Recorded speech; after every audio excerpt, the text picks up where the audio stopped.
লাক্ষা চাষ কি, এটা তো আমাদের জানার বিষয়। প্রথমেই যে পদ্ধতি বলতে, যে বৈজ্ঞানিক পদ্ধতিতে যে লাক্ষা পতঙ্গের আমরা প্রতিপালন করি, লাক্ষা পতঙ্গের দেহ নিঃসৃত পদার্থ হতে লাক্ষা উৎপাদন এবং সংগ্রহ, এবং ওই সংগৃহীত লাক্ষাকে ব্যবসা ভিত্তিক উৎপাদনে পরিণত করা হয়, তাকে লাক্ষা চাষ বলে। আমরা আবার বলি যে বিজ্ঞান ভিত্তিক পদ্ধতিতে লাক্ষা পতঙ্গের প্রতিপালন, লাক্ষা পতঙ্গের দেহ নিঃসৃত পদার্থ হতে লাক্ষা উৎপাদন, সংগ্রহ এবং সংগৃহীত লাক্ষাকে ব্যবসা ভিত্তিক উৎপাদনে পরিণত করাই হচ্ছে লাক্ষা চাষ। তার মানে এর মধ্যে পড়ছে লাক্ষা পোকার প্রতিপালন, লাক্ষা পোকার যে উৎপাদন সেটা, এবং সেটা থেকে সংগ্রহ এবং সংগৃহীত লাক্ষাকে ব্যবসায়িক ভাবে রূপান্তর করে লাভবান হওয়া, এটাই হচ্ছে লাক্ষা চাষ। তো লাক্ষা কি? লাক্ষা একটা রেসিনাস বস্তু বলা হয়, যা ক্ষুদ্র এই পতঙ্গ হতে দেহ নিঃসৃত হয় বা পতঙ্গের দেহ হতে নিঃসৃত হয়।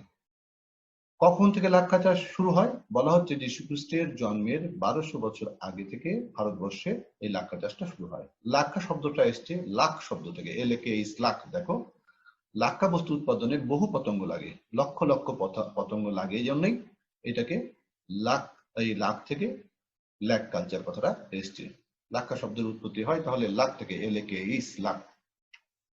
লাক্ষা পোকার বিস্তৃতি, এটা মূলত দেখো ভারতবর্ষের দিকে একটু খেয়াল করি আমরা, যে ভারতবর্ষের দিকে দেখতে পাই যে ভারতবর্ষের সবচেয়ে বেশি চাষ হয়।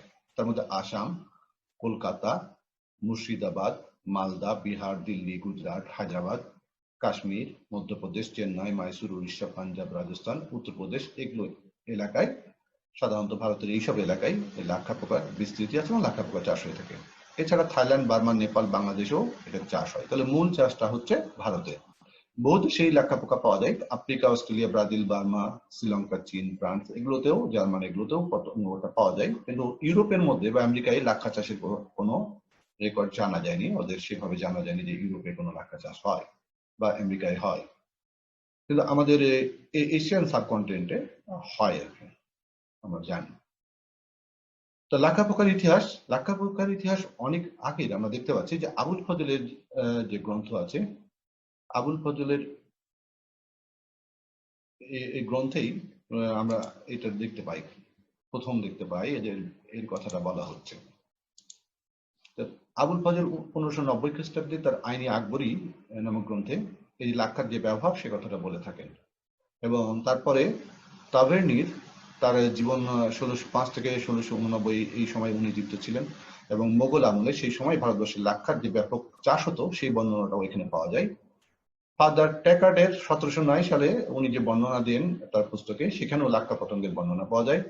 কের 1782 সালে বিজ্ঞানসম্মত বর্ণনা সহ লাক্ষা পোকার নাম দেন কোকাস লাক্ষা। তাহলে এই কের প্রথম এর বর্ণনা দেন এবং বৈজ্ঞানিক নামটা উল্লেখ করেন। গ্রিন 1922 সালে ট্যাকার্ডিনা লাক্ষা নাম ব্যবহার করে থাকেন তার গ্রন্থে। গ্লোভার 1931 সালে লাক্ষা পোকার জীবনচক্র এবং লাক্ষা উৎপাদনের বিভিন্ন দিক তুলে ধরেন। বর্তমানে এটা দুইটা প্রজাতি সাধারণত চাষ করা হয়, একটা হচ্ছে ল্যাসিফার লাক্ষা আর একটা হচ্ছে কেরিয়া লাক্ষা। আমরা এর সিস্টেমেটিক পজিশন বা ক্লাসিফিকেশনে দেখবো যে ফাইলাম আর্থ্রোপোডা, ক্লাস ইনসেক্টেরা, অর্ডার হোমেপটেরা, ফ্যামিলি হচ্ছে ল্যাসিফেরিডি, জেনাস ল্যাসিফার অথবা কেরিয়া, আর স্পেসিস হচ্ছে ল্যাসিফার লাক্ষা অথবা কেরিয়া লাক্ষা। আমরা এইটা দিয়ে দিয়েছি, একটু দেখতে পাওয়া যাচ্ছে তার সাইন্টিফিক ক্লাসিফিকেশন যেটা বলা হচ্ছে। তাহলে আমরা দেখতে পাই যে এই যে প্রাণীগুলো, লাক্ষা পোকাগুলো সবই আর্থ্রোপোডা পর্বের প্রাণী, আর্থ্রোপোডা ইনসেক্টা গ্রুপের প্রাণী। এর অর্ডার হচ্ছে হোমোপ্টেরা। তো লাক্ষার মূল উপাদানটা কি? এটার মূল উপাদান হচ্ছে রজন বা রেজিন। এটা পানিতে অদ্রবণীয় কিন্তু অ্যালকোহলে দ্রবণীয়। এই আঠালো পদার্থ তাপে কিন্তু গলে যায়। তাহলে এর ভাগটা আমরা দেখিনি, কারণ এটা পরীক্ষায় আসে। অ্যালিউরিক অ্যাসিড সমৃদ্ধ রঞ্জন বস্তু থাকে 68 থেকে 90%, রঞ্জক থাকে 2 to 10%, মোম থাকে 6%, অ্যালবুমিন জাতীয় পদার্থ থাকে 5 to 10%, খনিজ পদার্থ থাকে 3 থেকে বা 3 to 7%, পানি থাকে 3%। তাহলে এই পার্সেন্টেজ অনুযায়ী আমরা যে বস্তুগুলো রজন বা রেজিনের মধ্যে দেখতে পাই। তাহলে লাক্ষা হচ্ছে রেজিনাস সাবস্টেন্স, কার? ল্যাসিফার লাক্ষার বা কেরিয়ার লাক্ষার দেহ নিঃসৃত এক ধরনের পদার্থ, যেই পদার্থের মধ্যে এই জিনিসগুলো আমরা দেখতে পাই। তো লাক্ষা পোকার এটা তো আনুবীক্ষণিক, আমরা বুঝতে পারছি, এবং যৌন দৃঢ়তা দেখা যায়। যৌন দৃঢ়তা আমরা বুঝি যে মেল ফিমেল আলাদাভাবে আইডেন্টিফাই করা যাচ্ছে। তাহলে এর মেলের কি বৈশিষ্ট্য বা ফিমেলের কি বৈশিষ্ট্য সেটা আমরা একটু দেখবো, যে স্ত্রী লাক্ষার প্রকার বৈশিষ্ট্য কি। এদের মাথা, বক্ষ, উদর এই 3 ভাবে দেহটা বিভক্ত। সাধারণত পরিণত বয়সে বা পূর্ণাঙ্গ স্ত্রী লাক্ষা পোকার ক্ষেত্রে আমরা এদের চোখ, ডানা, পা কিছু দেখতে পাই না। দেহ অসমভাবে গোলাকার, একটু গোলাকৃতির দেহ আমরা দেখতে পাচ্ছি। অ্যান্টিনা অত্যন্ত ক্ষুদ্র এবং 3-4 খণ্ড বিশিষ্ট। উদরে একজোড়া অ্যানাল স্টাইল থাকে, আমরা দেখতে পাচ্ছি উদরে একজোড়া অ্যানাল স্টাইল থাকে। এরা অবভিভিপেরাস এবং পার্থেনোজেনেসিস প্রক্রিয়ায় বংশবিস্তার করে। ওভিপেরাস, ভিভিপেরাস, অবভিভিপেরাস, তার মানে এদের দেহের মধ্যে নিষেক সম্পন্ন হয়, তারপরে এরা ডিমটা দেহের বাইরে আসে। আর পার্থেনোজেনেসিস, এদের শুক্রাণু ডিম্বাণুর মিলন হয় না, যে প্রক্রিয়া এরা উৎপন্ন হয়। তাহলে এর দেহে এক ধরনের সাদাটে রোম থাকে, মানে সাদাটে রোম দ্বারা এর দেহ আবৃত, এবং দেহ থেকে এক ধরনের আঠালো পদার্থ নিঃসৃত হয়। এদের যে লার্ভাল স্টেজটা দেখো মনে হচ্ছে যেন একটু উন্নত ধরনের, কারণ এদের লার্ভার চোখ থাকে, অ্যান্টেনা থাকে, বক্ষীয় পা সবই থাকে লার্ভাল স্টেজ। এবং পরিণত বয়সে এগুলো হারায় যায়, এগুলো আমরা দেখতে পাই না। পুরুষ লাক্ষা পোকার যে বৈশিষ্ট্য, সেখানে আমরা দেখতে পাই যে দেহকে 3টা ভাগে বিভক্ত করা হয়েছে, মাথা, বক্ষ, উদর। পুরুষটা সাধারণত স্ত্রীর চেয়ে একটু বড় হয়ে থাকে এবং লাল রঙের হয়ে থাকে। মাথায় একজোড়া উন্নত লোমস অ্যান্টিনা আমরা দেখতে পাচ্ছি, আমরা অ্যান্টিনা দেখতে পাই। একজোড়া পুঞ্জাক্ষ বিশিষ্ট উন্নত মস্তক দেখতে পাই, এবং মুখপাঙ্গ এদের ক্ষয়প্রাপ্ত হয়, এরা খেতে পারে না, এদের মাউথপার্সটা রিডিউস বলা হয়, যে এরা খাবার দাবার গ্রহণ করতে পারে না। বক্ষ অঞ্চলে আমরা দেখতে পাই, বক্ষ অঞ্চলে 3 জোড়া পা আছে এবং পৃষ্ঠদেশে এক জোড়া ডানা আছে, আমরা ডানাও দেখতে পাচ্ছি। এর উদরে এক জোড়া পুংস্থিতি রয়েছে এবং এক জোড়া শ্বাসরন্ধ্র রয়েছে। পুরুষ পতঙ্গ আবার 2 ধরনের আমরা দেখি, কোনো এক ধরনের পাখা আছে আর এক ধরনের পাখা নাই। তো এই 2 ধরনের পতঙ্গ আমরা দেখতে পাচ্ছি পুরুষের ক্ষেত্রে। লাক্ষার প্রকারভেদ, লাক্ষা পোকার যে প্রকারভেদ, কিভাবে চাষের উপর ভিত্তি করে একে 2টা ভাগে ভাগ করা হয়েছে, একটা হচ্ছে কুসুমী আর একটা হচ্ছে রঙ্গিনী। কুসুম গাছে জন্মে, তাই এর নাম কুসুমী। প্রতি বছর 2 বার ফসল পাওয়া যায়। বাংলা যে মাসে ফসল সংগৃহীত হয় তার উপর ভিত্তি করে একে 2 ভাগে ভাগ করা হয়। একটা হচ্ছে অগ্রহণী, দ্যাট মিনস এটা অগ্রহণ মাসে সংগ্রহ করা হয়, তাই একে বলা হয় অগ্রহণী।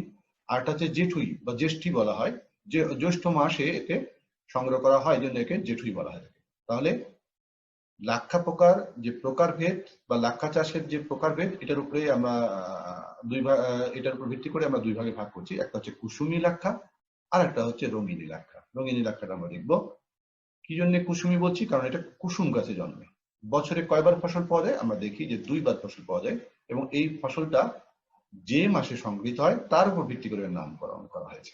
একটা হচ্ছে অগ্রহণী, দ্যাট মিনস অগ্রহায়ণ মাসে সংগ্রহ করা হয় জন্য একে অগ্রহণী বলা হয়। জেঠুই জ্যৈষ্ঠ মাসে সংগ্রহ করার জন্য একে জেঠুই বলা হয়। রঙিনী, রঙিনী হচ্ছে এরা পলাশ, কুল, খয়ের এইসব গাছ থেকে, এইসব গাছে জন্মে, এবং এদের জীবনচক্র বছরে 2 বার সম্পন্ন হয়, ফলে বছরে 2 বার ফসল পাওয়া যায়। লাক্ষা সংগ্রহের উপর ভিত্তি করে একেও 2 ভাগে ভাগ করা হচ্ছে, একটা হচ্ছে বৈশাখী আর একটা হচ্ছে কাতকি বা কার্তকী।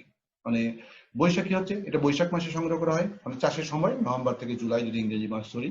আবার কাতকি বা কার্তকী, এটা কার্তিক মাসে সংগ্রহ করা হয়, জন্য এর নাম হচ্ছে কাতকি, এবং এটা চাষের সময় জুলাই থেকে নভেম্বর। আর একটা আগেরটা বললাম বৈশাখী, মানে নভেম্বর থেকে জুলাই, আর এটা জুলাই থেকে নভেম্বর। এটা যখন শুরু নভেম্বর মাসে, শেষ হচ্ছে জুলাই মাসে। এটা জুলাই মাসে শুরু হচ্ছে, নভেম্বরে যা শেষ হচ্ছে, এই জন্য এটাকে বলা হচ্ছে যে 2 বার বছরে চাষ করি আমরা। আর তো আমাদের দেশের চাঁপাইনবাবগঞ্জে তো মূলত লাক্ষা পোকার এই চাষটা করা হয়ে থাকে। এই চাঁপাইনবাবগঞ্জের বছরে সাধারণত একবারই করা হয়ে থাকে, নেওয়া হয়, সংগ্রহ করা হয় এই যে জ্যৈষ্ঠ মাসে। এই জ্যৈষ্ঠতেই লাক্ষা চাষ হয়ে থাকে চাঁপাইনবাবগঞ্জ। আমরা পোষক উদ্ভিদ দেখবো কি কি গাছে জন্মে। যে লাক্ষা পতঙ্গ কিছু কিছু গাছের কাণ্ড বা শাখা পোশাকে বাস করে, ওই গাছের রস শোষণ করে জীবন ধারণ করে। ফলে এদের এই যে উদ্ভিদের পরজীবী বলা হচ্ছে, যে উদ্ভিদের উপর নির্ভর করে বেঁচে থাকে, কাজে এটাকে উদ্ভিদের পরজীবী বলা হচ্ছে। উদ্ভিদই তাহলে এখানে পোষক। এদের মধ্যে পোষক উদ্ভিদগুলো তাহলে কি কি? পোষক উদ্ভিদগুলো হচ্ছে কুসুম, পলাশ, কুল, খয়ের, অড়হর, বাবলা, এগুলো হচ্ছে পোষক উদ্ভিদ। আমরা আবার বলছি, পলাশ, কুসুম, কুল, খয়ের, অড়হর, বাবলা, এগুলো হচ্ছে পোষক উদ্ভিদ। আর এখানে পরজীবী হচ্ছে কে? পরজীবী হচ্ছে এই লাক্ষা পোকা, দ্যাট মিনস ল্যাসিফার লাক্ষা। এ কি করে? এই উদ্ভিদের কাণ্ড থেকে রস শোষণ করে খাদ্য সংগ্রহ করে। লাক্ষা চাষ পদ্ধতি। বৈজ্ঞানিক পদ্ধতিতে লাক্ষা চাষ করতে গেলে আমরা কয়েকটা হেডিং এটার বর্ণনা করব। একটা হচ্ছে উপযুক্ত পোষক উদ্ভিদের রোপণ ও পরিচর্যা, লাক্ষা পতঙ্গের প্রতিপালন ও পরিচর্যা, সঠিক সময়ে রোগবিহীন বীজ লাক্ষার সংক্রমণ, যথাযথ লাক্ষা সংগ্রহ পদ্ধতি, সংগৃহীত লাক্ষাকে বাণিজ্যিক লাক্ষাতে রূপান্তর। এই 5টা হেডিং এর উপর ভিত্তি করে আমরা এই লাক্ষা চাষ পদ্ধতিটা আলোচনা করব। তো উপযুক্ত পোষক উদ্ভিদের রোপণ ও পরিচর্যা। আমরা লাক্ষা চাষ করতে হলে প্রথমেই ডাকবে আমাদের যে কোন উদ্ভিদ বা গাছে আমরা এই পোকাটার বিস্তার ঘটাবো। তাহলে কোন কোন উদ্ভিদ হতে পারে? আমরা আগেই বলেছি কুল, বাবলা, খয়ের, অড়হর, ডুমুর, কুসুম, এগুলো। এই গাছগুলোকে আমাদের রোপণ করতে হবে, বা যেখানে আমি চাষ করব সেইখানে গাছগুলো আছে কিনা দেখে নিতে হবে। তাহলে গাছ শুধু থাকলে হবে না, গাছটা কেমন সবল সতেজ আছে কিনা। যদি সবল সতেজ করার জন্য একে প্রয়োজনীয় সার প্রয়োগ করতে হবে, এবং খেয়াল রাখতে হবে যে এমন ভাবে গাছগুলো জন্মাতে পারে যাতে এদের প্রচুর শাখা পোশাখা জন্মায় এবং চারদিকে ছড়ায় যায়, একটার সঙ্গে আরেকটা যেন গায়ে গায়ে লেগে না থাকে, একটা নির্দিষ্ট দূরত্বে এগুলো যেন থাকে। তাহলে বৈজ্ঞানিক পদ্ধতিতে এমন ভাবে গাছ লাগাতে হবে যাতে গাছ প্রচুর শাখা পোশাখা জন্মে, আলো বাতাস থাকে, শাখা পোশাখা জন্মে, এইভাবে এইটা আমাদের খেয়াল রাখতে হবে। এমন আমরা যদি দেখি যে কম শাখা পোশাখা যুক্ত গাছ এবং দুর্বল গাছ আছে, তাহলে সেগুলোকে কেটে ফেলতে হবে, ওগুলো আমাদের প্রয়োজনে আসবে না। যদি কেটে ফেলি তাহলেই পার্শ্ববর্তী গাছগুলো আলো বাতাস বেশি পাবে। সেই জন্যে দুর্বলের স্থান নাই, দুর্বলকে সমূলে উৎপাটন করতে হবে। আচ্ছা, গাছের বয়স যদি 3 বছর হলে ডাল ছেটে দিতে হবে, এতে কচি শাখা পোশাখা জন্মে। তাহলে গাছের বয়স 3 থেকে 4 বছর হলে ডালগুলো ছেটে দিলে নতুন নতুন শাখা পোশাখা জন্মাবে। এই শাখা পোশাখা গুলোতেই পতঙ্গের সংক্রমণ ঘটানো হবে। পরপর 2 বার একই উদ্ভিদে চাষ করলে ভালো ফল পাওয়া যায় না। একটা গাছ, কুল হোক বাবলা হোক, যেই গাছেই আমরা এই চাষটা করব, সেটা যদি পরপর 2 বার 3 বার 4 বার করি, তাহলে গাছও দুর্বল হয়ে যায় এবং ফলও ভালো উৎপাদন বা ফসলও ভালো উৎপাদন হয় না। সেই জন্য একবার চাষ করার পর ওই গাছকে 1 বছরের জন্য রেস্ট দিয়ে দেবো, দিয়ে পরের বার আবার চাষ করব। এই যে চাষ পদ্ধতি, এটাকে বলা হয় কূপ পদ্ধতি। তাহলে আমরা কূপ পদ্ধতি বুঝলাম। এই যে কূপ পদ্ধতি বলা হচ্ছে, তাহলে বিশ্রাম দিয়ে দিয়ে যে চাষ, সেটাই হচ্ছে কূপ পদ্ধতি। এরপর তৃতীয় হেডিং এ আমরা আসি যে লাক্ষা পতঙ্গের প্রতিপালন ও পরিচর্যা। যদি আমরা লাক্ষা পোকাকে অন্যান্য পরজীবী পোকা থেকে রক্ষা করতে চাই, তাহলে প্রথমেই ওই উদ্ভিদটাকে কীটনাশক ব্যবহার করে লাক্ষা বসবাসের উপযোগী করে তুলতে হবে। শত্রুর কবল হতে রক্ষা করতে পোষক উদ্ভিদগুলোতে 4-5 সপ্তাহ অন্তর অন্তর কীটনাশক ব্যবহার করতে হবে, যাতে অন্যান্য কোনো প্রাণী যেটা ক্ষতিকর লাক্ষার জন্য অন্যান্য পতঙ্গ না আসতে পারে। এখন কোন জায়গায় আমরা লাক্ষার সংক্রমণ ঘটাবো? সবল সতেজ ও নরম ডালে বীজ লাক্ষা স্থাপন করতে হবে এবং মাঝে মাঝে তা পর্যবেক্ষণ করতে হবে। তাহলে আমরা বেছে নিব কোন নতুন ডাল যেটা সবল সতেজ এবং নরম, সেইখানেই এই লাক্ষাগুলোর সংক্রমণ ঘটাবো এবং মাঝে মাঝে তা পর্যবেক্ষণ করব। লাক্ষা পোকার যে নিম, এরা নিজে নিজেই এক ডাল থেকে যেন অন্য ডালে না যেতে পারে, সেই দিকে লক্ষ্য রাখতে হবে এবং সেরকম ব্যবস্থাপনায় সে বিষয়টা রাখতে হবে, যেন এদের এত কাছাকাছি একটা ডাল থেকে আরেকটা ডালে যেন না যেতে পারে, নাল যেন না থাকে এবং ওরাও যেন না যেতে পারে, সেদিকটা খেয়াল রাখতে হবে। আবার খুব বেশি যদি পুরুষ পতঙ্গ এক জায়গায় থাকে, তাহলে প্রোডাকশন কম হয়ে যায়, কারণ এরা অল্প পরিমাণ লাক্ষা উৎপাদন করে বা করে না একবারে। সেই জন্য পুরুষ পতঙ্গ সংখ্যা যেন খুব বেশি না হয়, এটাও খেয়াল রাখতে হবে। পুরুষ পতঙ্গ অতি অল্প লাক্ষা উৎপাদন করে, কাজে কোনো শাখায় যদি বেশি পুরুষ পতঙ্গ অবস্থান করে, তাহলে উৎপাদন কমে যায়। তাহলে লাক্ষা উৎপাদন কোন পোকা করে, পুরুষটা না স্ত্রীটা? আমরা জানি বা বুঝতে পারলাম, লাক্ষা পোকার স্ত্রী পোকাই একমাত্র এই লাক্ষা উৎপাদন করে থাকে। সঠিক সময়ে রোগবিহীন বীজ লাক্ষার সংক্রমণ। তাহলে সংক্রমণ ঘটাতে হয় আমাদেরকে, এখানে ইচ্ছা করে সংক্রমণ ঘটানো। সংক্রমণ কথাটা ভালো লাগে না শুনতে, অনেক সময় মনে হয় যে রোগ ব্যাধির ক্ষেত্রে আমরা সংক্রমণের কথাটা ব্যবহার করে থাকি, কিন্তু এই ক্ষেত্রে ইচ্ছা করেই আমাদেরকে সংক্রমণ ঘটাতে হয়। যে প্রক্রিয়ায় পোষক উদ্ভিদের শাখা প্রশাখায় বীজ লাক্ষাকে লাগিয়ে দেওয়া হয়, সেটাই হচ্ছে সংক্রমণ। আমাদের লাক্ষা পোকাটাকে কোনো এক ডালে, যেরকম ডাল আমরা বললাম যে সবল, নরম এবং এরকম ডাল বেছে নিয়ে সেই ডালের মধ্যে লাক্ষা পোকার সংক্রমণ ঘটাতে হয়। তাহলে পোষক উদ্ভিদের যেসব শাখায় লাক্ষার ঘন মোটা আস্তরণ থাকে, ওই আস্তরণের অভ্যন্তরে লার্ভা বের হতে এখনো 15 দিন দেরি আছে, এমন লাক্ষাকে বা এমন শাখাগুলোকে বীজ লাক্ষা হিসেবে নির্বাচন করা হয়। মানে আমরা আরেকটু বুঝে নিই তাহলে, যে বীজ লাক্ষা বলতে আমরা সেই লাক্ষা বুঝি যেই গাছের কোনো এক ডালে লাক্ষা পোকার সংক্রমণ ঘটানো আছে, কিন্তু এখানকার ম্যাচিউর হয়ে এসছে আর 15 দিন পর ওইখান থেকে লার্ভা গুলো বের হতে থাকবে, জাস্ট 15 দিন বাকি আছে, এমন সময় ওই গাছের ডালটাকে কেটে নিতে হবে। কেটে নিয়ে অন্য এক গাছের সঙ্গে জুড়ে দিতে হবে। কাটবো কতটুকু? 6 ইঞ্চি থেকে 1 ফুট। একটা ডালে কয়টা বাঁধবো? এরকম 2 থেকে 3টা বেঁধে দিতে হবে। এই যে বেঁধে দিলে ওই পোকাগুলো ওই ওই যে ছড়ি যেটুকু 6 ইঞ্চি থেকে 1 ফুট আমরা বেঁধে দিলাম, ওখান থেকে বের হয়ে নতুন ডালের মধ্যে সংক্রমিত হবে। এটাই হচ্ছে সংক্রমণ।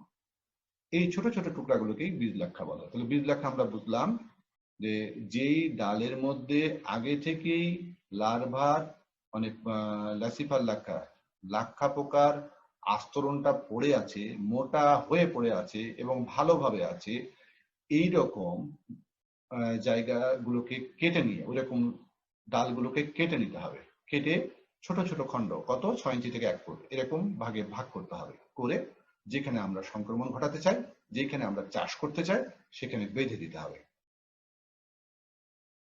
সময়টা কখন? এই লাক্ষা বীজগুলোকে পোষক উদ্ভিদের শাখা প্রশাখার সাহায্যে বেঁধে দেওয়া হয়। আমরা বললাম যেটা বেঁধে দিতে হয়। তো একসঙ্গে 1 থেকে 3টি বা ততোধিক লাক্ষা বীজ একটি শাখায় বাঁধা যেতে পারে। আমরা বললাম সেটা, এটাই সংক্রমণ, এটা বললাম। লাক্ষা বীজ বাঁধার 2-1 দিন পরেই যখনই বেঁধে দিব, তখন এই পোকাগুলো বের হওয়া শুরু করবে। 2-1 দিনের মধ্যেই ওখান থেকে বের হয়ে নতুন নতুন ডালে সংক্রমিত হতে থাকবে এবং ওই ডাল থেকে তারা রস শোষণ করবে এবং নতুন ভাবে লাক্ষাক্ষরণ শুরু করে দেবে। এইরকম ভাবে 3 সপ্তাহের মধ্যে বীজগুলিকে, যে বীজের ছড়িটা আমরা লাগিয়েছিলাম ডালের মধ্যে, সেই ছড়িটাকে আবার খুলে ফেলতে হবে। না হলে হবেটা কি, ওই ছড়ির মধ্যে যদি কোনো পরজীবী থেকে থাকে, ওই পরজীবী বেরিয়ে আবার নতুন ডালের মধ্যে সংক্রমিত হয়ে যাবে। সেই জন্যে আমরা বীজ হিসাবে যেই ছড়ির অংশটুকু নতুন ডালে লাগিয়েছিলাম, সেইটি 2 থেকে 3 সপ্তাহের মধ্যে খুলে দিতে হবে এবং ওদেরকে সংক্রমিত হতে দিতে হবে। ওরা নতুন ভাবে নতুন ডালে নতুন জায়গায় সংক্রমিত হয়ে নতুন ভাবে বাসা বাঁধবে এবং গাছের রস শোষণ করবে এবং তাদের ক্ষরণ থেকে তাদের দেহ নিঃসৃত যে পদার্থ, রেজিন জাতীয় পদার্থ, সেখান থেকে লাক্ষা তৈরি করবে। এখন লাক্ষা ও তৈরি করতে থাকলো, আমরা সংগ্রহ করব কিভাবে? লাক্ষা সম্পূর্ণ পরিপক্ক হবার পর লাক্ষা সংগ্রহ করতে হয়, আমরা জানি। তাহলে গাছের ডালে লাক্ষার যে স্তর থাকে, এটাইকে আমরা বলি কাঠি লাক্ষা। যেই ডালের মধ্যে এই লাক্ষাটা জমা হয়েছে, সেই ডালটা সহ কেটে নিতে হয়। এটা হচ্ছে কাঠি লাক্ষা। কখন কাটবো? যখন এই লাক্ষার স্তর 0.6 থেকে 1.3 সেন্টিমিটার পুরু হয়, তখনই এটা এর উপযুক্ত সময় কেটে নেওয়ার। এখন কেটে নেওয়ার পরে একে আবার 2 ভাগে ভাগ করি আমরা। একটা হচ্ছে ব্রুড লাক্ষা আর একটা হচ্ছে পরিত্যক্ত লাক্ষা। ব্রুড লাক্ষা, তাহলে ব্রুড লাক্ষা বলছি এটা হচ্ছে বীজ লাক্ষা, আর একটা হচ্ছে পরিত্যক্ত লাক্ষা। এই বীজ লাক্ষাটা আবার তাকে সংক্রমিত করতে হবে কোথায়? অন্য এক ডালে। তাহলে আমরা ওই ডালগুলো বেছে নিই যে ডালগুলো সাধারণত সুস্থ সবল ভালো মোটা হয়ে আছে, ওগুলোকে ব্রুড লাক্ষা হিসেবে আমরা ইউজ করি। আর পরিত্যক্ত লাক্ষা, এইটা ছাড়া বাকি যে লাক্ষাটা থাকে ব্রুড লাক্ষা হিসেবে ব্যবহার করব না, বাকি যে লাক্ষাগুলো রয়েছে সেগুলো হচ্ছে পরিত্যক্ত লাক্ষা। তাহলে ব্রুড লাক্ষা কেটে বীজ হিসেবে রাখা হয়, এগুলোকে সংক্রমণের কাজে ব্যবহার করা হয়, বাকিগুলো হচ্ছে লাক্ষা সংগ্রহ করা হয়। তাহলে এইগুলোই হচ্ছে পরিত্যক্ত লাক্ষা। তাহলে বাকিগুলো থেকে আমরা লাক্ষা নিয়ে আবার আমরা বীজ তো খেয়াল রাখি, আমরা ধান চাষ করতে হলেও কিছু জায়গায় আবার ধানের এইটা বোনা হয় না বীজ হিসাবে, সেটা আবার পরবর্তী জায়গায় বুনে এটাকে রোপণ করতে হয় এবং যাতে আমরা ভালো ধান পাই। এইরকমই ব্রুড লাক্ষাটা হচ্ছে, এটাই হচ্ছে সিড আমাদের, এটা আবার পরবর্তী জায়গায় লাগানো হবে। আর পরিত্যক্ত লাক্ষা মানে বাকি যে লাক্ষা থাকবে সেখান থেকে আমরা লাক্ষা বাণিজ্যিক ভাবে ব্যবহার করার জন্য নিব আর কি। সংগৃহীত যে লাক্ষা, এখন লাক্ষা নিলাম ওইখান থেকে, লাক্ষার পর নেওয়ার পর এটাকে বাণিজ্যিক ভাবে কেমন রূপান্তর করবো, কিভাবে এটা ব্যবহার করব। সংগৃহীত লাক্ষাকে প্রথমে পানি দিয়ে ধুয়ে নিতে হবে এবং এতে অবাঞ্ছিত অপ্রয়োজনীয় উপাদান দূরীভূত করতে হবে। তাহলে প্রথমে আমরা কি করি, ওই যে ডালটা কেটে নিই, ডালটা কেটে নিয়ে ডালটা ভালোভাবে পানি দিয়ে ধুয়ে এর মধ্যে কোনো ময়লা, অবাঞ্ছিত কোনো জীব বা অপ্রয়োজনীয় কোনো উপাদান আছে কিনা সেটা তাড়াই দিই। এরপর করো কি, একে ভালোভাবে রোদ্রে শুকায়, শুকানোর পর এর যে লাক্ষার যে আস্তরণ ডালের মধ্যে পড়েছিল ওইটাকে ছুরি টুরি দিয়ে বা চাকু দিয়ে, যেটাকে বলা হয়, ওকে চেঁচে ফেলে দিই। চেঁচে ফেলে এটাই সংগ্রহ করি, এটাই হচ্ছে লাক্ষার আস্তরণ। এটা তখন কি হয়, চূর্ণ বিচূর্ণ হয়ে যায়। এইরূপ চূর্ণ বিচূর্ণ যে লাক্ষা, এটাকে বলা হয় দানা লাক্ষা। তাহলে চূর্ণ বিচূর্ণ লাক্ষাটাই হচ্ছে, এটাই হচ্ছে দানা লাক্ষা। এই যে এটা দানা লাক্ষা আমরা বলছি। এরপর এই দানা লাক্ষা গুলোকে একটা লোহার পাত্রের মধ্যে কাপড়ে রেখে দিতে হয়, রেখে তারপরে দানা লাক্ষা গুলোকে ওই লোহার পাত্রটাকে জাল দিতে হয় বা আগুনে দিতে হয়। তার মানে কি করলাম আমরা, ওই যে দানা লাক্ষা পেলাম, দানা লাক্ষা একটা কাপড়ের মধ্যে বেঁধে দেই বা কাপড়ের মধ্যে নিয়ে একটা লোহার পাত্রে নেই, লোহার পাত্রটাকে তখন আগুন দেই, তখন আগুনে কি হয়, ওই চূর্ণ বিচূর্ণ হয়ে লাক্ষাগুলো গলে যায়, গলে যে নিচে পড়ে। কাপড়টা কেন দিই, কাপড়ের মধ্যে আবর্জনা বা ময়লা কিছু থাকলে আটকায় যাবে, পরিষ্কারটা ওই কাপড়টা ছাঁকনি হিসেবে ব্যবহার হবে আর কি, পরিষ্কার জিনিসটা তখন ওই পাত্রের নিচের অংশে জমা হবে। এই যে গলিত লাক্ষা কাপড়ের মধ্যে যে পাত্রের নিচে জমা হচ্ছে, এটাকে বলা হচ্ছে কিরি লাক্ষা বা কিড়ি লাক্ষা, যাই বলি না কেন। তাহলে আমরা দুটো জিনিস শিখলাম, একটা হচ্ছে দানা লাক্ষা আর একটা হচ্ছে কিরি লাক্ষা। আমি আবার একটু বলি, সংগৃহীত যে লাক্ষা কিভাবে, কোথা থেকে সংগৃহীত, গাছ থেকে, গাছের ডালগুলো আমরা কেটে নিয়েছি, হ্যাঁ, কেটে নিয়েছি একটা নির্দিষ্ট করার পর, যে 1 হাত বা 2 হাত যাই হোক না কেন, এখান থেকে কেটে নিয়ে ওকে আবার ছুরি চাকু দিয়ে চেঁচে নিয়েছি। তাহলে এই যে লাক্ষার আস্তরণ এটা নিচে পড়ছে, এই আস্তরণ গুলোকে আমরা একটা কাপড়ের মধ্যে নিচ্ছি। তাহলে লাক্ষার যে ঝুরঝুর করে পড়েছে এটাই হচ্ছে দানা লাক্ষা। একটা কাপড়ের মধ্যে নিয়ে এটা একটা লোহার পাত্রের মধ্যে রাখছি, এবং কাপড়টা কেন নিচ্ছি, যাতে করে এটা ছাঁকনি হিসেবে ব্যবহার হয়ে পাত্রের নিচে জমা হতে পারে। তাহলে একে আবার এই পাত্রটাকে, এখন লোহার পাত্রটাকে আগুনে গরম করলে এই কাপড়ে ছেঁকে নিয়ে যে অংশটা ওই লোহার পাত্রের নিচের অংশে জমা হবে সেটাকে আমরা বলবো কিরি লাক্ষা। এখন পাত্রের মধ্যে তরল জমা হওয়ার কিছুক্ষণ পর জমাট বেঁধে যায়, ওই যে নিচে যেটা গেল, যে লাক্ষার যে নিচে অংশটা, কাপড়ের উপরে ময়লা থাকলো, নিচে যেটা জমা গেল সেটা জমাট বেঁধে যায়, এটাই হচ্ছে সাধারণ গালা লাক্ষা। এইটাকেই সাধারণ গালা লাক্ষা বলে। এই গালা প্রথমে রাসায়নিক দ্রব্যের সাহায্যে বর্ণহীন করা হয়, এই গালাটাকে আমরা তারপরে কি করি, রাসায়নিক দ্রব্যের সাহায্যে বর্ণহীন করি, এরপর আবার বর্ণতেই কোন বর্ণের করব সেই রং মিশাই, রং মিশিয়ে একে বাণিজ্যিক ভাবে চাহিদা অনুসারে তৈরি করি। তাহলে এটা সাইজ কি হবে, এটা বোতাম হবে না আর একটু বড় কয়েন সাইজ হবে বা আর একটু বড় সাইজের হবে, এইটা নির্ভর করে মানে বাজারের চাহিদা কি সেই অনুপাতে আমরা তৈরি করব। তাহলে আমরা যেটা পেলাম, গালা লাক্ষা, গালা লাক্ষে কেমিক্যাল দিয়ে বর্ণহীন করব, আবার পরবর্তীতে আর্টিফিশিয়াল কালার মিশিয়ে একে নির্দিষ্ট ছাঁচে ফেলে একটা শেপ দিব, এবং এই যে ছাঁচে ফেললাম এই জিনিসটাকে বলা হচ্ছে সেলাক। আমরা দেখতে পাচ্ছি এটাকে সেলাক বলছি আমরা, সেলাক। তাহলে এই লাক্ষায় বিদেশে রপ্তানি করা হয়। 1 পাউন্ড লাক্ষা তৈরিতে কত, দেখো খেয়াল করো, 1.5 লক্ষ লাক্ষা কিটের প্রয়োজন হয়। 1 পাউন্ড লাক্ষা তৈরি করতে 1.5 লক্ষ লাক্ষা কিটের প্রয়োজন হয়।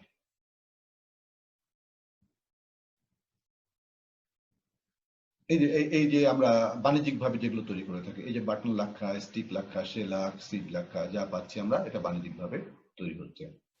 তাহলে লাক্ষার আমরা পেলাম, এবং লাক্ষার প্রকারভেদটা এখন একটু দেখব।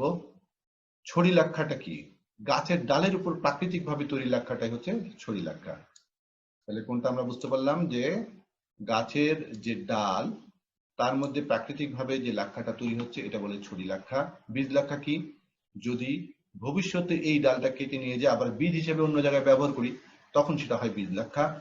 আর সাদা লাক্ষা কি, ছড়িগুলোকে ধুয়ে পরিষ্কার যদি করি তখন সেটা বলা হয় সাদা লাক্ষা।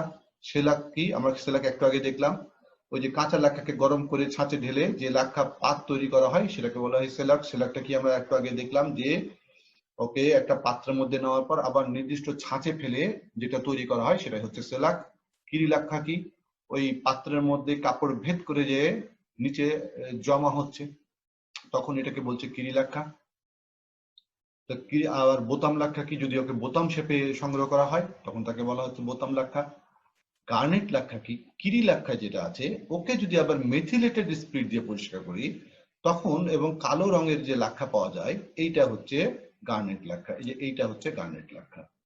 তাহলে কিরি লাক্ষাকে মেথিলেটেড স্পিরিট দিয়ে পরিষ্কার করলে কালো রঙের যে লাক্ষা পাওয়া যায় সেটাই গার্নেট লাক্ষা। আর ব্লিচ লাক্ষা কি, যদি সোডিয়াম হাইপোক্লোরাইড দ্রবণে গলিয়ে ব্লিচ করে যে লাক্ষা পাওয়া যায় সেটাকে বলা হয় ব্লিচ লাক্ষা। তাহলে লাক্ষার প্রকারভেদ গুলো আমরা দেখলাম। এবার লাক্ষা চাষের আর্থসামাজিক গুরুত্বটা একটু দেখব। আমাদের দেশের প্রেক্ষাপটে লাক্ষা চাষ একটা সম্ভাবনাময় অর্থকরী ফসল বলা হয়। এই কারণ এখানে খুব বেশি জায়গারও প্রয়োজন হয় না, এবং বিভিন্ন বয়সের মানুষগুলোকে কাজে লাগায়ে আমরা এই লাক্ষা চাষটা করতে পারি।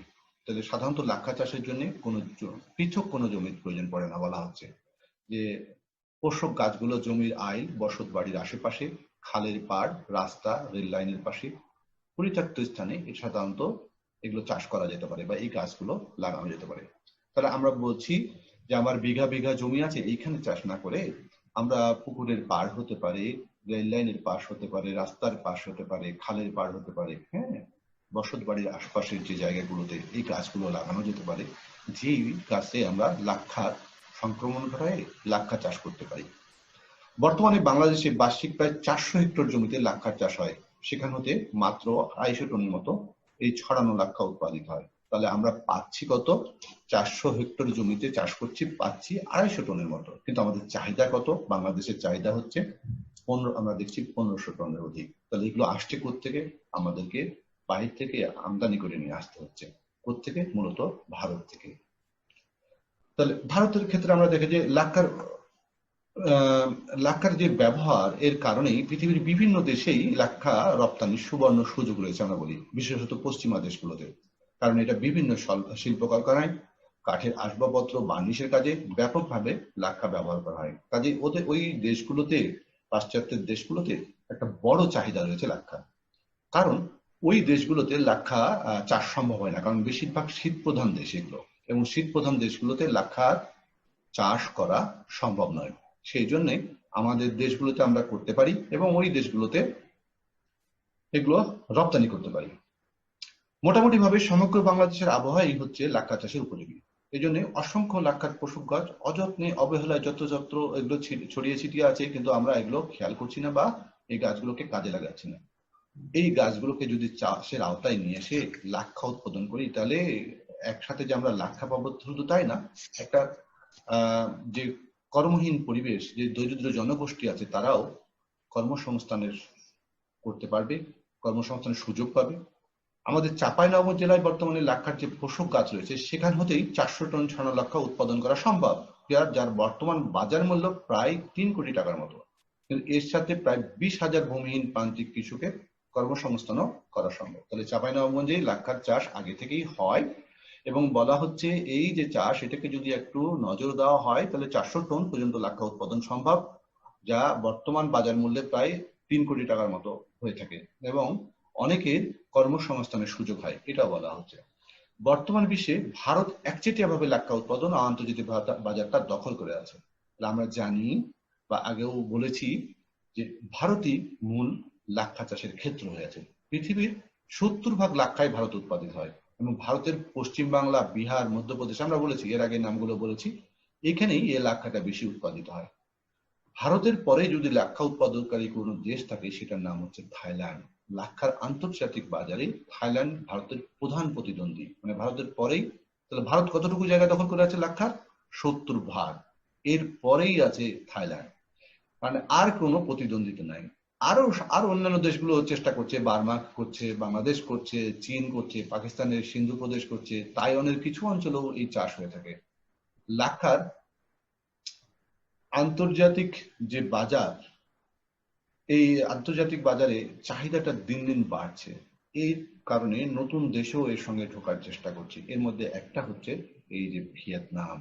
ভিয়েতনাম একটা সম্ভাবনাময় দেশ, যেখানে লাক্ষা উৎপাদনে এগিয়ে এসছে, এবং এরা লাক্ষা চাষের দিকে খেয়াল রাখছে।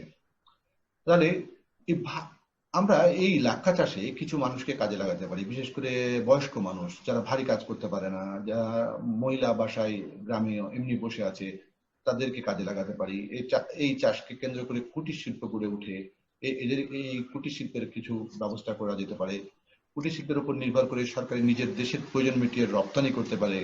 তাহলে কি হচ্ছে, কর্মসংস্থানের একটা সুযোগ বেরোচ্ছে গ্রামীণ জনগোষ্ঠীর। এতে কি হবে, আর্থসামাজিক উন্নয়ন ঘটবে, রপ্তানির মাধ্যমে বৈদেশিক মুদ্রা অর্জনে ভূমিকা রাখবে তারা। আমরা যেটা পড়লাম লাক্ষা চাষের আর্থসামাজিক গুরুত্ব, এটা তোমরা পড়বা পরীক্ষার জন্য, কারণ গত বছর লাক্ষা পোকার যেটা লাইফ সাইকেল সেটা পরীক্ষায় চলে এসেছে। এবার যদি ইম্পর্টেন্ট হয় তাহলে লাক্ষা চাষ হবে, আর লাক্ষা চাষের আর্থসামাজিক গুরুত্ব আসবে পরীক্ষার পরীক্ষার জন্য ইম্পর্টেন্ট হবে।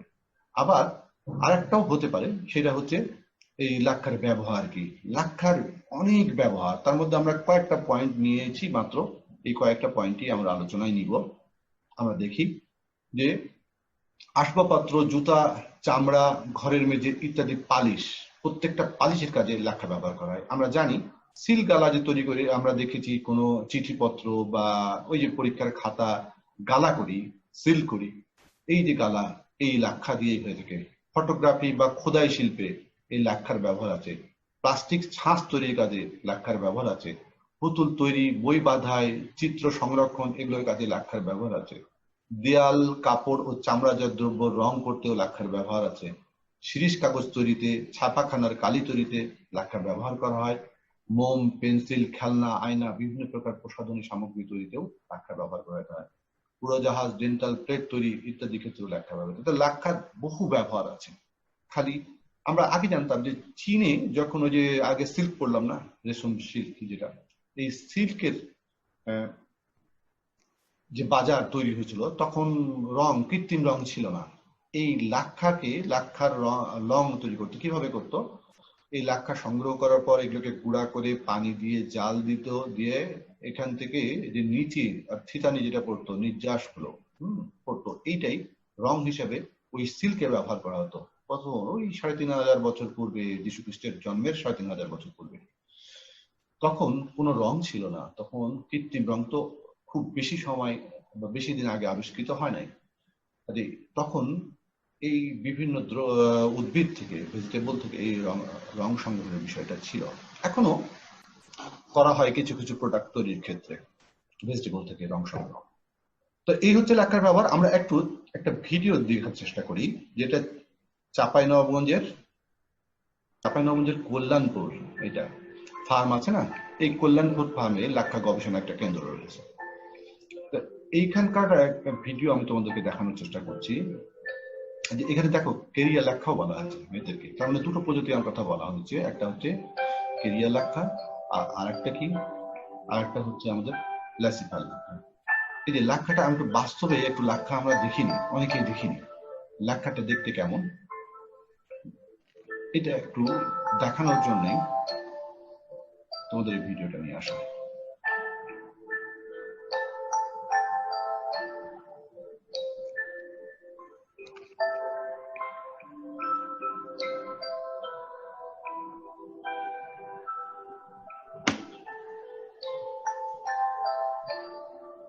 এগুলো হচ্ছে যে গাছগুলোতে লাক্ষার চাষ করা হয়ে থাকে, তোষক গাছ।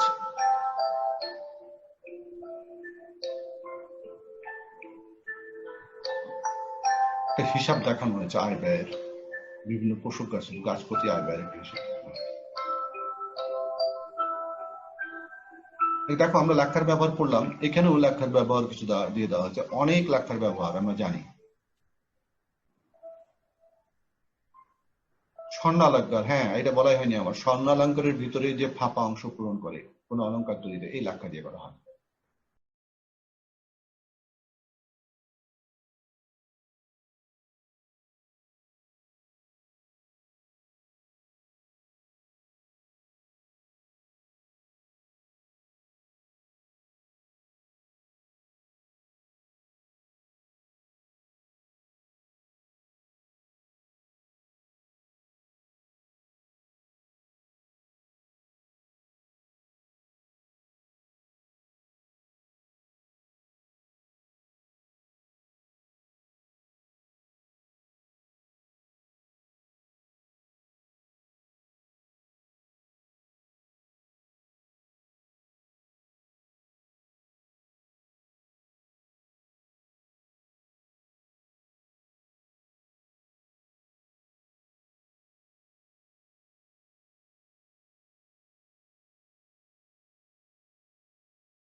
নেক্সট মেশিনারিজ, হালকা কিছু মেশিনারিজের যে ব্যবহার আছে সেগুলো একটু দেখানো হচ্ছে কি ধরনের মেশিনারিজ ব্যবহার করা হয় এই লাক্ষা চূর্ণগুলো নিয়ে।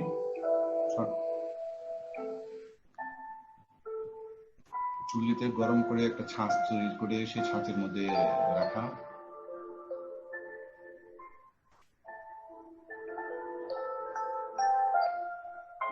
এখানে একটা চিত্র দিয়ে দেখানো হয়েছে, ছোট্ট একটা ভিডিও। আমি ভিডিওর মাধ্যমে তোমাদের একটা ধারণা দেওয়ার চেষ্টা করেছি। এরপরে প্রয়োজনে আরেকটা আমরা ভিডিও দেখতে পারি। এটা আমাদের চাঁপাইনবাবগঞ্জের ভিডিও। এরপরেই আমরা পরের স্লাইডে যদি দেখার চেষ্টা করি, হ্যাঁ এটা যদি দেখাচ্ছে যে ইন্ডিয়া থেকে মানে ভারতবর্ষের একটা ভিডিও দেখানো হচ্ছে। এই যে লাক্ষা, এখানে সুন্দরভাবে লাক্ষাগুলো দেখানো হয়েছে, তোমরা দেখতে পারো। এই দেখো একটা ছড়ি লাক্ষা কেটে নিয়ে আসা হয়েছে, একটা ছড়ি। এই ছড়িগুলো এই যে মেশিনের মধ্যে দিয়ে দেওয়া হচ্ছে, এতে চূর্ণ বিচূর্ণ হচ্ছে। যেমন করে কুসুরের রস করা হয় না, আখের রস করা হয়, ওই রকম ভাবে ছড়িটা ঠিক থাকে আর এগুলো চূর্ণ বিচূর্ণ গুলো ছড়িয়ে যায়, পাশে চলে আসে। এই চূর্ণ বিচূর্ণ গুলোই পরবর্তীতে দেখো ডাস্টের 2-3টা ফর্ম হয়ে যায়। আমরা এখানে দেখতে পাচ্ছি, উনি দেখাচ্ছেন। এবং এই যে ডাস্ট, কোনোটা হয়তো একটু বেশি, একটু দানাদার হয়ে থাকে, একটু বেশি বেশি দানা। পরে এগুলোতে যেগুলো আমরা দেখছি এইখানে, এগুলো আর একটু বেশি, একটু পালিশ বেশি, চূর্ণ এগুলো।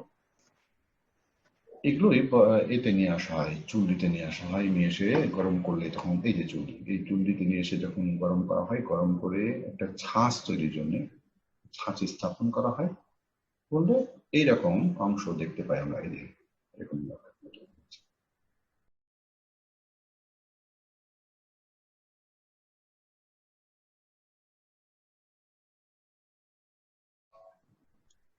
ছাঁচের এই যে বাটন লাক্ষাগুলো।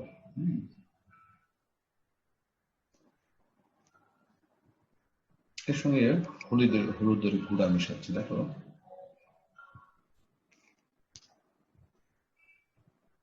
ছড়ি লাক্ষা তৈরি করবে আসল উদ্দেশ্য, এই বাটন লাক্ষাগুলো দিয়ে ছড়ি লাক্ষা তৈরি করবে। একে আবার তাপ দিবে একটু।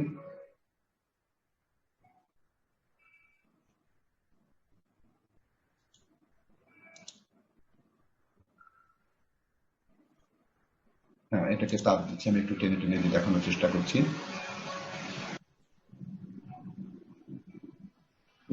হলুদের গুঁড়া মেশানো, হলুদের পেস্ট বানায় এর সঙ্গে মেশাচ্ছে, ওটার মধ্যে মিশাই দিয়ে আবার তাপ দিয়ে তৈরি করছে। আমাদের এন্ড প্রোডাক্টটা কি হচ্ছে এটা আমাদের দেখানো। এই যে ছবি লেখা গ্রিন কালার লেখা, এটা আবার সবুজ করে তৈরি করবে। যেই কালার সে ইউজ করবে সেভাবে এটাকে তৈরি করবে। এটা হলদেটে ভাব ছিল, এখানে সবুজ ভাব নিয়ে এসেছিল। গ্রিন ল্যাক স্টিক, একটা ইয়েলো ল্যাক স্টিক, এগুলো ওরা প্রোডাক্ট গুলো বের করছে।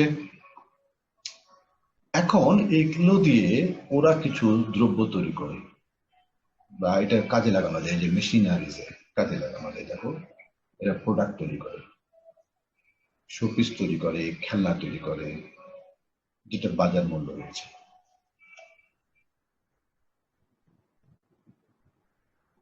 এই ধরনের খেলনা বা শোপিস তৈরি করে থাকে। এটা যে অনেক কাজের মধ্যে একটা কাজ, একটা আমরা চেষ্টা করলাম এটাকে দেখানোর আর কি, তোমরা বুঝতে পারলা। আমরা এইবার আর একটু পড়ার মধ্যে যাই, যে প্রশ্ন কি কি আসতে পারে। আমরা পড়ার শেষ প্রান্তে চলে এসেছি, যে ছোট ছোট ক বিভাগ থেকে কি কোশ্চেন হতে পারে। সোয়ার্মিং, রেজিন, পার্থেনোজেনেসিস, লাক্ষা কি, কুসুমি লাক্ষা, কিরি লাক্ষা, গার্নেট লাক্ষা, শেলাক, লাক্ষা পোকার বৈজ্ঞানিক নাম কি। এই ক বিভাগ থেকে এইগুলো জাতীয় বিশ্ববিদ্যালয়ের পরীক্ষার জন্য একটু গুরুত্বপূর্ণ বলে মনে হয় আর কি, বিবেচিত হয়ে থাকে। খ বিভাগ থেকে আমরা দেখতে পাই লাক্ষা উৎপাদন ও কাজ লিখো, সরি, লাক্ষার উপাদান ও কাজ লিখো। লাক্ষা পতঙ্গের পোষক উদ্ভিদের বর্ণনা দাও। কি কি পোষক উদ্ভিদ আছে এটার বর্ণনা দাও। এগুলো পরীক্ষা আসে। লাক্ষা পতঙ্গের সিস্টেমিক পজিশন, যেটা বিশেষ করে যেটাকে আমরা ক্লাসিফিকেশন বলি, সেইটা উল্লেখ করো। এগুলো পরীক্ষায় আসে। ফসলের উপর ভিত্তি করে লাক্ষা প্রকারভেদ বর্ণনা করো। লাক্ষার অর্থনৈতিক গুরুত্ব। আমি এখানে ওইগুলোই ইনক্লুড করেছি যেগুলো তোমাদের পরীক্ষার জন্য গুরুত্বপূর্ণ বা ইম্পর্টেন্ট। এছাড়া আরো অনেক প্রশ্ন হতে পারে যেগুলো আমরা সাধারণত লিখি না, বা তোমাদের সিলেবাসকে ছোট করে নিয়ে আসার চেষ্টা করে পরীক্ষায় যেন ভালো করতে পারো, তার কারণে এগুলো জাস্ট যেগুলো গুরুত্বপূর্ণ সেগুলোকে নিয়ে আসছি। লাক্ষা চাষ পদ্ধতি বর্ণনা করো, বাংলাদেশের লাক্ষা চাষের আর্থসামাজিক গুরুত্ব উল্লেখ করো। তাহলে এই হচ্ছে ক বিভাগ, খ বিভাগ এবং গ বিভাগে